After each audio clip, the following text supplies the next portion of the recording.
ইদানিক একটা সমালোচনা হইতাছে যে প্রিন্স মামুন আর হচ্ছে লায়লা, এই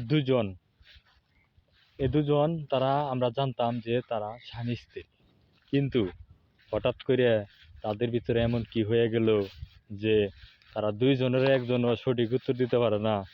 সে বলে যে মামুন বলে যে আমি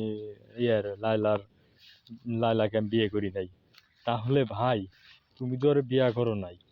আর ওই মেয়েও বলতেছে যে আমরা ছিলাম পরিবারের সম্মতি নিয়ে আমরা একত্রে একই ফ্ল্যাটে থাকতাম।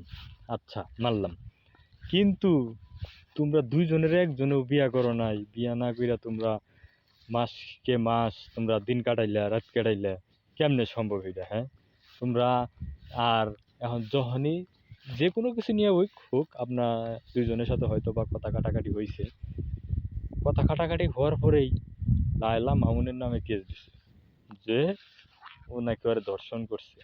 হ্যাঁ রে শালার দুনিয়া রে। এ রে, তোমার যদি দর্শনই করে থাকে, তুমি তাহলে একই ফ্ল্যাটে একই জায়গায় তোমরা থাকছো, তাহলে তোমার দর্শনটা কেমনে করলো? আমি তো এটাই বুঝতেছি না। তোমার সম্মতি নিয়েই তো ও যা করার করছে, কিন্তু তুমি এখন বলতেছো যে ও দর্শন করছে, দর্শন মামলায় তোমারে এখন জেল খাটাইতেছ। তোমাকে ব্যাপার আমি বুঝতেছি না, কি যে তোমরা কি থেকে কি করছো? তোমরা বিয়া ছাড়াই কিভাবে করে দিন কাটাইলে আমি তো বুঝতেছি না। যাই হোক, মামুনের একা বিচার হওয়ার দরকার নাই। বিচার হইলে দুইজনের হতে হবে। একা বিচার করা যাব না, দুইজনের বিচার হওয়া লাগবে। কারণ দুইজনেই দোষী এখানে।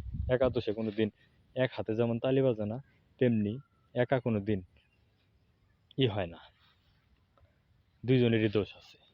ঠিক আছে, এটাই বলার ছিল।